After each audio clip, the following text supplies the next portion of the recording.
Stop buying Starbucks. Stop paying your minimum balance on your credit card. Stop going out to eat so often. Time and time again, I've seen people who are struggling continue to have poor spending habits. People who never know how to save their money. People that keep themselves in a financial hole that seems impossible to dig themselves out of. But it truly does not have to be that way. Here are my top 10 money tips for those of you who are struggling right now to save money. Maybe you're broke right now, and maybe you just need some sound financial advice about how you can get ahead. Number 10, but really super important, probably the first one that you should do, is change your freaking mindset. If you're broke, chances are you think like a broke person. You don't think about how you're gonna become rich or what you could do differently. You think like you're a victim. People don't understand you, and your situation is different, and your situation is unique. You grew up with no family, and you grew up with a broken home, and your father was an alcoholic, your mother was this, or your father was that. And listen, stop. Everybody has a story. Some are good, some are bad, some are worse. But once you make the decision to stop being a victim and change that you're actually going to change who you are, that is probably the single most important thing that you could do. And that's my number 10. Number 9,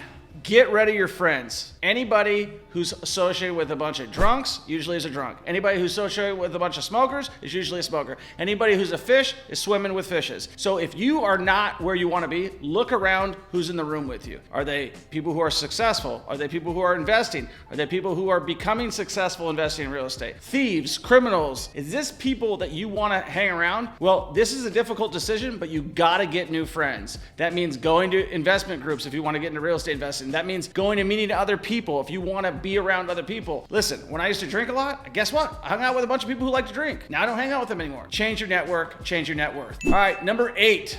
Don't chase your losses. Poor people chase their losses, whether it's in the casino or otherwise. They're down at the casino, they're getting a freaking cash advance on their credit card, they're tapped out, they need the money bad, they don't know what to do, but they're still chasing their losses, mentally and physically. They're chasing their losses because they need more money, and they're chasing their losses because they're financially bankrupt, right? They're walking around looking to try to get it. Cut your losses, don't chase them. When you make a mistake, own it, figure out those mistakes that you made and how you're gonna get better because of it, okay? That's number 8. 7, this is easier said than done, I know for a lot of you, but quit your bad habits. Are you smoking? Quit smoking. You don't got money to waste on cigarettes. Are you drinking? Cut back or quit altogether because it's a poison. You know, it's not a good thing for you. If you got bad habits, develop some good ones. Whether you're smoking, drinking, getting high, they don't help you focus. They actually help you distract your focus. So if your focus is to become successful and you're focused on doing other things, or you're hungover in the morning, or you can't act, or you said something stupid and you're thinking about it the night before,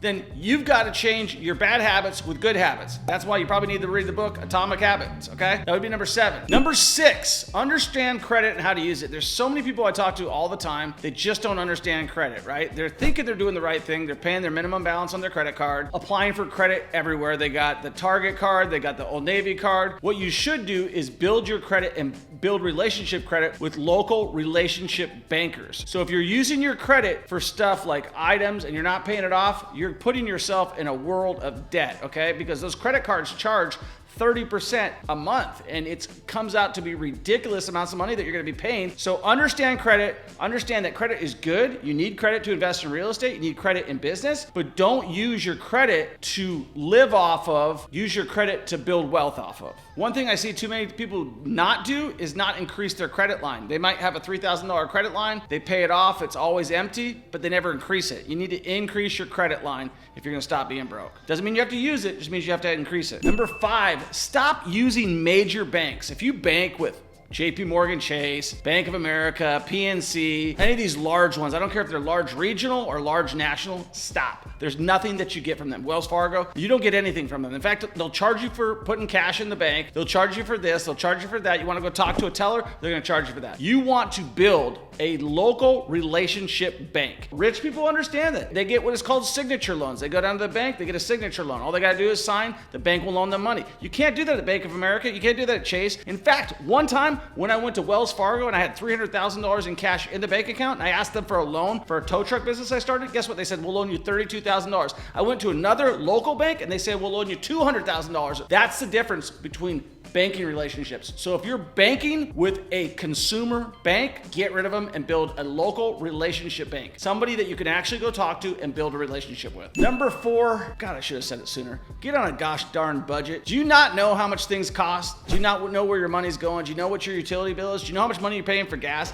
I know most people who don't even look at the gas pump when they put gas in the tank. They don't know. They're like, it costs. I'm like, how much is it per gallon? I could tell you right now how much gas costs per gallon because I'm looking at it all the time. Do I need to? No, I'm just paying attention. Get yourself on a damn budget. If you don't know how much you're spending or how much you're earning, then you don't have a budget. What you need to know is, hey, how much am I bringing in and how much is going out? Now, if there's more going out than coming in, guess what? I need to cut what's going out or increase what's coming in. The best way to do that is to be on a budget. So you got to find out, what am I spending money on? Am I doing this? Am I doing that? Doing the other thing? Make sure that you're on a budget. Number 3, turn your liabilities into assets. Got a car? Put it on Turo. Got a house? Put it on Airbnb and rent it out, or rent out a room on Pad Split. Whatever you can do. Rent your room, bring in more cash flow. Whatever you can do with what you have existing right now, if you're broke and you want to start becoming rich, you got to think like a rich person. You got to think, how can I rent this out? Do I got tools? Can I rent out my tools? Can I turn this into a side hustle? How can I earn extra money? Do I have a 4-bedroom house and it's just me living by myself? Why don't I rent out all these other rooms? Why don't I put my car on Turo? Do I got 3 cars? Why don't I put 2 of them on Turo? Why don't I put all 3 of them on Turo? So take my liabilities and turn them into assets. Number 2, and probably my favorite one, stop going to freaking Starbucks every day. And don't even go in general, okay? Get it out of your mind. The people who go to Starbucks, most people that I know who go to Starbucks, they have what is called imposter syndrome. They want to be somebody who they're not. They're the same person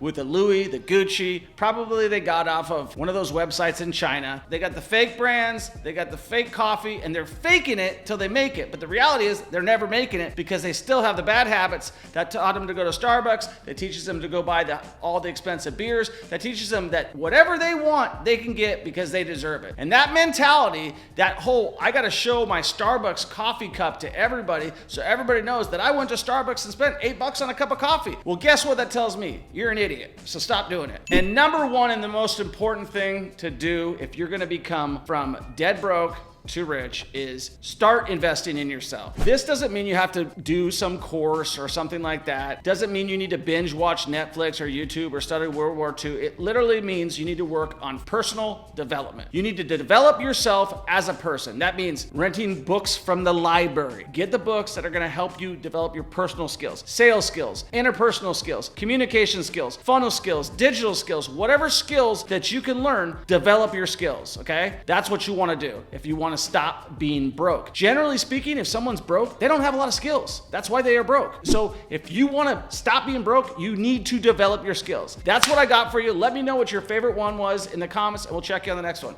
Peace.